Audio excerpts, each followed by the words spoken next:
आप सभी को नमस्कार। बहुत मुश्किल है दिल पर दिल की कहानी लिखना।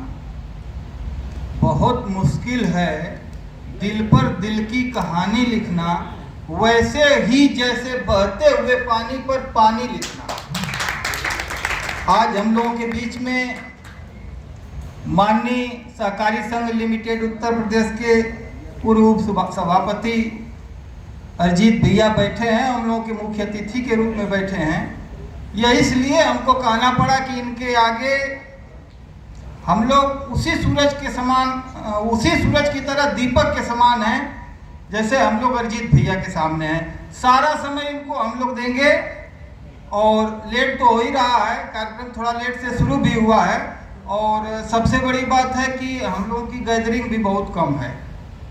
पूर्व में वक्ताओं ने बता भी दिया कि पत्रकार एकता की ज़रूरत है, पत्रकारों में एकता नहीं है। यह सब कुछ आपको दिख ही रहा है।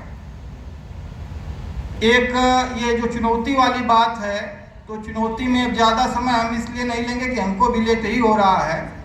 पहले भैया गवाह हैं कि जब भी प्रेस कॉन्फ्रेंस होती थी तो बाकायदे आमंत्रण पत्र आता था या फोन आता था, तब हम लोग जाते थे।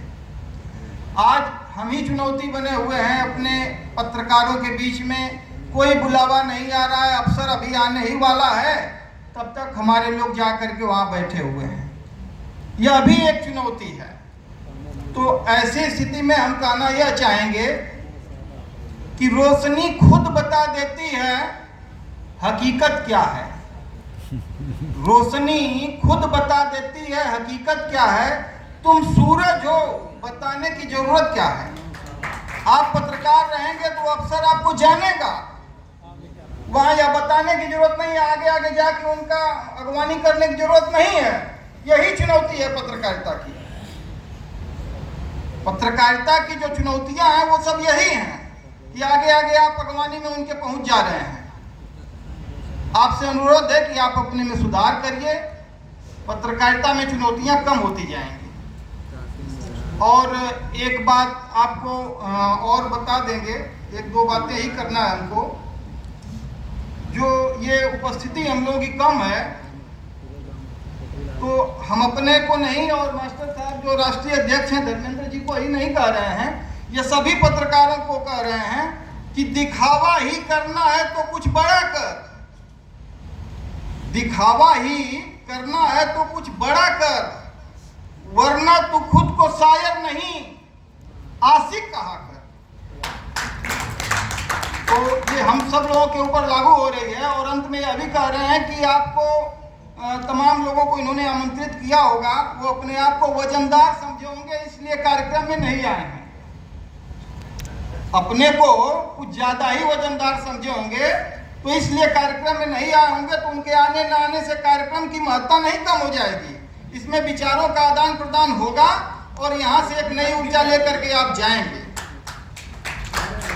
तो तू वजनदार है तो तुम्हें तुम्हारा वजन मुबारक। तू वजनदार है तो तुम्हें तुम्हारा वजन मुबारक हो। हम हल्के हैं तो हमको हल्कापन मुबारक हो। तुम वजनदार हो तो तुम्हें तुम्हारा वजन मुबारक हो। हम हल्के हैं तो हमें हमारा हल्कापन मुबारक हो। मगर एक बात याद रख, कि जब पाला समंदर से पड़ेगा, जब पाला समंदर से पड़ेगा तो पत्थर डूब जाता है और तिनका तैरता है। पत्थर डूब जाता है और तिनका तैरता है। बहुत बहुत धन्यवाद। कार्यक्रम की सफलता की शुभकामनाएं।